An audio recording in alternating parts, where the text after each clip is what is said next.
يا حيان قبل كل حي ويا حيان بعد كل حي. بسم الله الرحمن الرحيم. الحمد لله رب العالمين. الصلاة والسلام على أشرف الأنبياء والمرسلين سيدنا ومولانا أبي القاسم محمد وآله الطيبين الطاهرين ولعنة الله على أعدائهم أجمعين. أما بعد. بسم الله الرحمن الرحيم. ہم روزے کے احکام اقسام کو بیان کر رہے تھے، جن میں سے ہم نے دو کو بیان کیا، ایک عام روزہ، دوسرا خاص روزہ، جس کو ہم نے دونوں کو بیان کیا اور دوسرے میں یہ کہا کہ انسان کے اس بدن کے 9 دروازے ہیں جہاں سے شیطان کی آمد و رفت بھی ہے، ان کو بھی بند کرے۔ اب ہمارا یہ تیسرا قسم جو ہے روزے کا، خاص میں سے بھی خاص ہے۔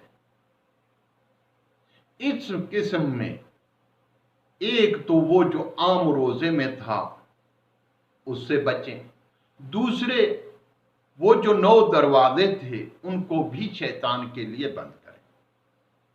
اس کے علاوہ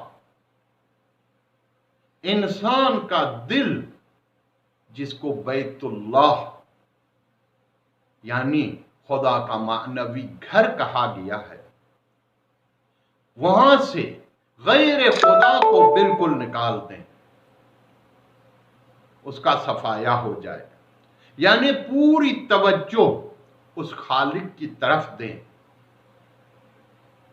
تمام دنیا کی محبتوں کو اپنے دل سے نکال دیں، صرف وہاں پر جگہ ہو تو صرف خالق کی ذات کی جگہ۔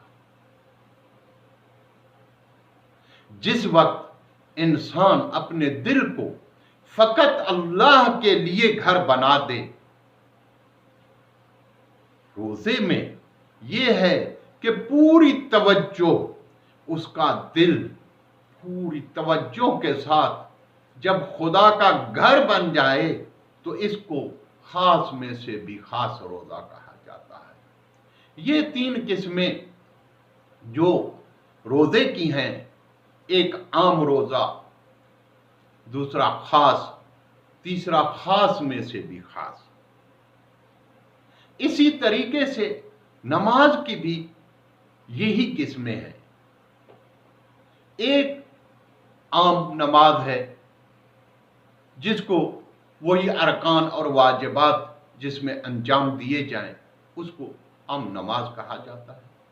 دوسرا خاص نماز، جس میں ان ارکان کے علاوہ مستحبات کا بھی خیال رکھا جائے، پوری توجہ اس خالق کی طرف دی جائے، یعنی اس میں یہ ارکان واجب ہوں، اس کے بعد مستحبات بھی ہوں اور خدا کی طرف بھی توجہ۔ اور تیسرے خاص میں سے بھی خاص نماز ہے جس میں جو اپنے دل میں اللہ کا گھر بنا دے، صرف اس کی توجہ خالق کی طرف ہو، جس میں دنیا سے وہ بالکل غافل ہو جائے۔ اگر اس کو نماز کی حالت میں کوئی صدمہ بھی پہنچے تو اس کو پتہ بھی نہ چلے، اس کو محسوس ہی نہ کرے، جیسے امیر المومنین علی علیہ السلام کے پیر مبارک میں کسی جنگ میں تیر لگا، جس کو نکالنے میں بہت دقت اور تکلیف ہو رہی تھی، تو پیغمبر اسلام نے جب امیر المومنین نماز میں مشغول تھے تو اس وقت انہوں نے فرمایا کہ اب اس تیر کو مولا کے پیر میں سے نکال دو، اور وہ اس صورت میں اس کے مولا کے پیر میں سے نکال لیا گیا اور وہ متوجہ تک بھی نہ ہوئے۔ یعنی دیکھیے یہ کیسی نماز ہے، اس میں صرف توجہ جو ہے وہ صرف خالق کی طرف ہے۔ اس کے بارے میں ایک دوسرا بھی واقعہ جو امام سجاد کے بارے میں بیان کرتے ہیں اور کتابوں میں ملتا ہے کہ مولا جب نماز میں مشغول تھے تو شیطان ایک سانپ کی صورت میں آیا اور مولا کی انگشت مبارک میں اس نے، لیکن مولا اس کی طرف بالکل متوجہ نہ ہوئے۔ دیکھیے یہ متوجہ نہ ہونا یہ بتا رہا ہے کہ یہ نماز وہ خاص میں سے بھی خاص نماز ہے جس کے لیے انسان کو پوری توجہ کرنی چاہیے کہ ہم جب نماز پڑھتے ہیں تو اس طریقے سے پڑھیں کہ واقعاً خدا کے سامنے اور اپنے دل کو خدا کا گھر بنا دیں۔ آخر میں دعا ہے کہ پروردگار عالم ہمیں صحیح معنی میں دین اسلام پہ عمل کرنے کی توفیق عنایت فرمائے، آمین۔